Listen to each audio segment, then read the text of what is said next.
السلام علیکم ورحمۃ اللہ وبرکاتہ۔ آج میں آپ کو ایک ایسے نوجوان کی کہانی سنانے جا رہا ہوں جس کی زندگی گناہوں سے بھری ہوئی تھی، لیکن آخر میں اللہ کی رحمت نے اسے ایسا بدلا کہ لوگ حیران رہ گئے۔ ذرا تصور کرے، ایک نوجوان تھا، دیکھنے میں بالکل عام انسان، ہمارے اور آپ جیسا۔ وہ بھی ہنستا تھا، دوستوں کے ساتھ گھومتا تھا، زندگی گزار رہا تھا، لیکن ایک فرق تھا، وہ گناہوں میں ڈوبا ہوا تھا، خاص طور پر زنا جیسے بڑے گناہ میں، شراب میں۔ شروع میں اسے لگتا تھا کہ زندگی بڑے مزے میں گزر رہی ہے، شیطان اسے یہی سمجھاتا تھا، ابھی جوانی ہے، بعد میں توبہ کر لینا۔ دوستو، شیطان کا سب سے خطرناک دھوکہ یہی ہے کہ وہ انسان کو گناہ بھی کرواتا ہے اور پھر کہتا ہے ابھی وقت بہت ہے۔ وہ نوجوان بھی یہی سوچتا رہا، لیکن آہستہ آہستہ اس نے محسوس کیا کہ دل کا سکون ختم ہو رہا ہے۔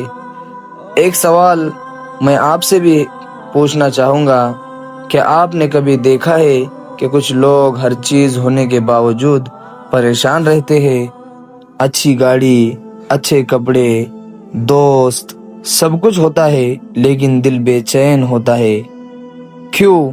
کیونکہ دل کا سکون صرف اللہ کی یاد میں ہے۔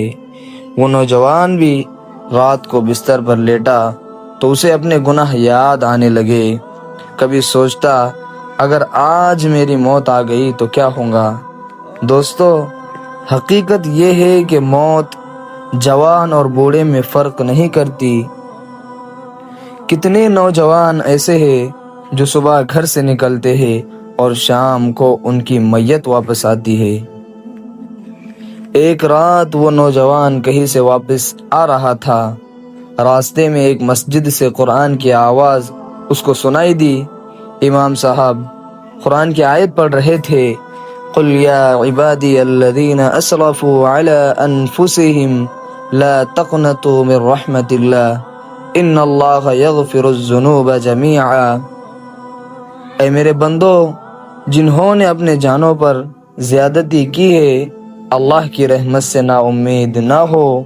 دوستو، یہ آیت صرف اس نوجوان کے لیے نہیں تھی، یہ ہمارے لیے بھی ہے۔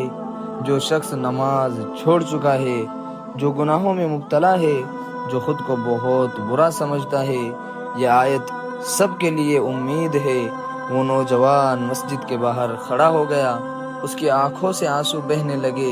اس نے دل میں کہا، یا اللہ، میں بہت گناہ گار ہوں، لیکن تیرا دروازہ چھوڑ کر کہاں جاؤں۔ دوستو، یاد رکھے، اللہ کو ہمارے آنسو پسند ہے، اللہ کو ہمارا ٹوٹا ہوا دل پسند ہے۔ اللہ یہ نہیں دیکھتا کہ گناہ کتنے بڑے ہیں، اللہ یہ دیکھتا ہے کہ توبہ کتنی سچی ہے۔ وہ نوجوان مسجد میں گیا، پھر اس نے وضو کی اور 2 رکعت نماز پڑھی۔ سجدے میں گر کر اتنا رویا کہ زمین بھیگ گئی، اور اس دن اس نے فیصلہ کیا کہ اب میری زندگی پہلی جیسی نہیں رہے گی۔ دوستو، تبدیلی ایک دن میں نہیں آتی۔ اس نے برے دوست چھوڑ دیے، موبائل میں موجود غلط چیزیں ختم کر دی، پھر نماز شروع کی، قرآن پڑھنا شروع کر دیا، اور آہستہ آہستہ اللہ نے اس کا دل بدل دیا۔ آج وہی شخص جو گناہوں میں مشہور تھا، نیکی میں مشہور ہو گیا۔ لوگ اس سے پوچھتے، تم اتنے کیسے بدل گئے؟ وہ مسکرا کر ایک ہی جواب دیتا، جس دن میں اللہ کی طرف ایک قدم چلا، اللہ میری طرف رحمت کے ساتھ دوڑ کر آیا۔ دوستو، اگر آپ بھی کسی گناہ میں مبتلا ہے، اگر آپ کو لگتا ہے کہ اب میری بخشش نہیں ہو سکتی، تو یاد رکھے، شیطان چاہتا ہے کہ آپ نا امید ہو جائے، اور اللہ چاہتا ہے کہ آپ توبہ کر لے۔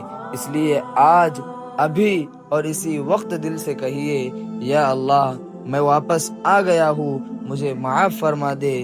کیا پتہ یہ توبہ ہماری زندگی کی سب سے خوبصورت توبہ بن جائے۔ اللہ تعالی ہم سب کی توبہ کو جو ہے تو قبول کرے، ہم سب کے گناہوں کو معاف کرے، اور اللہ تعالی ہم سب کو سچی توبہ کرنے کی توفیق نصیب فرمائے، آمین۔ السلام علیکم ورحمۃ اللہ وبرکاتہ۔